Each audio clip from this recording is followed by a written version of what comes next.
Bismillahirrahmanirrahim. Lecture of Chemistry for 9th class.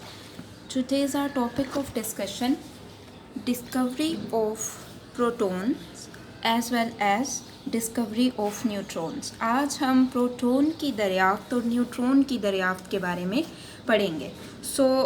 1886 में Goldstein ने मुशाहिदा किया कि डिस्चार्ज ट्यूब में कैथोड रेज के अलावा भी दीगर किस्म की रेज़ पाई जाती हैं जो कैथोड रेज़ की मुखालिफ सिमत में सफ़र करती हैं. अब क्या है कि गोल्डस्टाइन ने एक डिस्चार्ज ट्यूब ली जिसमें 2 इलेक्ट्रोड्स थे. एक पे पॉजिटिव चार्ज था, उस इलेक्ट्रोड को एनोड का नाम दिया गया, और दूसरे इलेक्ट्रोड पे नेगेटिव चार्ज था, उसको कैथोड का नाम दिया गया. अब क्या किया कि जो गोल्डस्टाइन था उसने परफोरेटेड कैथोड इस्तेमाल किया. इसका क्या मतलब है कि उसने सुराखदार कैथोड को इस्तेमाल किया. डिस्चार्ज ट्यूब में वैक्यूम भी था जो कि प्रेशर को एडजस्ट करने के लिए लगाया जाता है. उसके बाद क्या हुआ कि जब दोनों इलेक्ट्रोड्स को बैटरी के साथ जोड़ा गया तो क्या हुआ कि कुछ रेज इमिट हुई जो कि कैथोड रेज से मुखालिफ सिमत में सफ़र कर रही थी. ठीक है. अब क्या है कि अगर आप कैथोड रेज को देखो तो उन पे नेगेटिव चार्ज है और वो इस डायरेक्शन में मूव कर रही हैं, जबकि जो कैनाल रेज हैं उन पे पॉजिटिव चार्ज है और वो इस डायरेक्शन में मूव कर रही हैं. दैट्स मीन कि वो कैथोड रेज के ओपोजिट डायरेक्शन में मूव कर रही हैं. उसने क्या किया, गोल्डस्टाइन ने इन रेज को कैनाल रेज का नाम दिया. अब हम देखते हैं कैनाल रेज की प्रॉपर्टीज़ क्या हैं. ये खत्ते मुस्तकीम में दैट्स मीन के स्ट्रेट लाइन में मूव करती हैं, लेकिन कैथोड रेज से ये ओपोजिट होती हैं.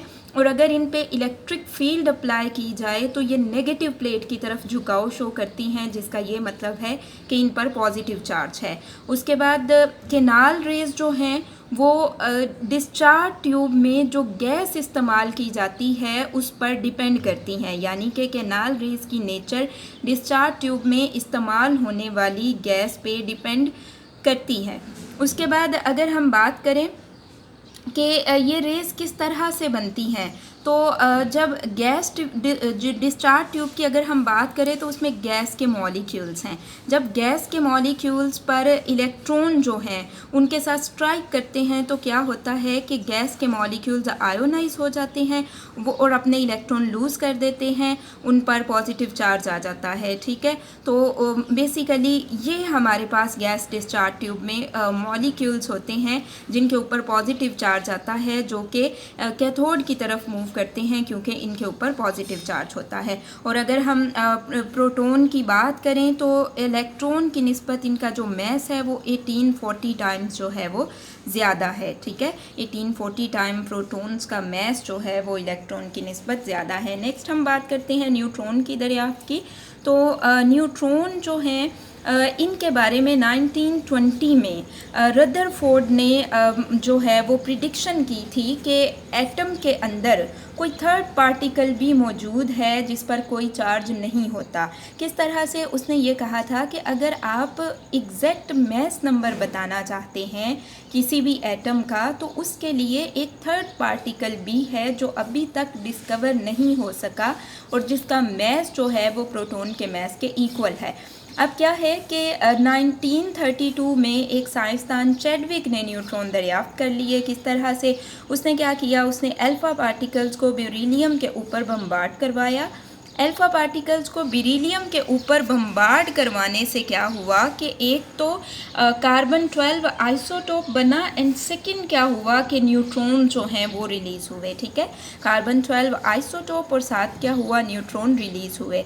अब ये जो रेडिएशंस हैं इनको चैडविक ने न्यूट्रॉन्स का नाम दे दिया. ठीक है. अब क्या है, न्यूट्रॉन पार्टिकल्स की प्रॉपर्टीज़ क्या हैं, इन पर कोई चार्ज नहीं होता, ये इलेक्ट्रिकली न्यूट्रल होते हैं, ये बहुत ज़्यादा पेनिट्रेटिंग पावर रखते हैं यानी कि मादे के अंदर तक चले जाते हैं. इसके बाद अगर हम बात करें इनके मैस की तो न्यूट्रॉन का मैस प्रोटॉन के मैस के बराबर होता है. अब यहाँ से आपको जो क्वेश्चन आएंगे वो आप नोट कीजिए. क्वेश्चन नंबर 1 है आपके पास, प्रोटॉन की दरियाफ्त के बारे में आप क्या जानते हैं. तो यहाँ से यहाँ तक आपके पास प्रोटॉन की दरियाफ्त है, साथ में आप ये डायग्राम भी ड्रॉ करेंगे. ठीक है, कि गोल्डस्टाइन ने 1886 में डिस्चार्ज ट्यूब में कैथोड रेज के अलावा भी कुछ रेज देखी और फिर जो है उसने इन रेज को क्या नाम दिया, केनाल रेज का नाम दिया। नेक्स्ट ये हमारे पास क्वेश्चन नंबर 2 है, केनाल रेज की कोई सी 2 खसूसियात लिखें। तो ये तमाम खसूसियात हैं केनाल रेज की, इसमें से कोई सी 2 जो आपको ईजी लगे वो आप लिख सकते हैं।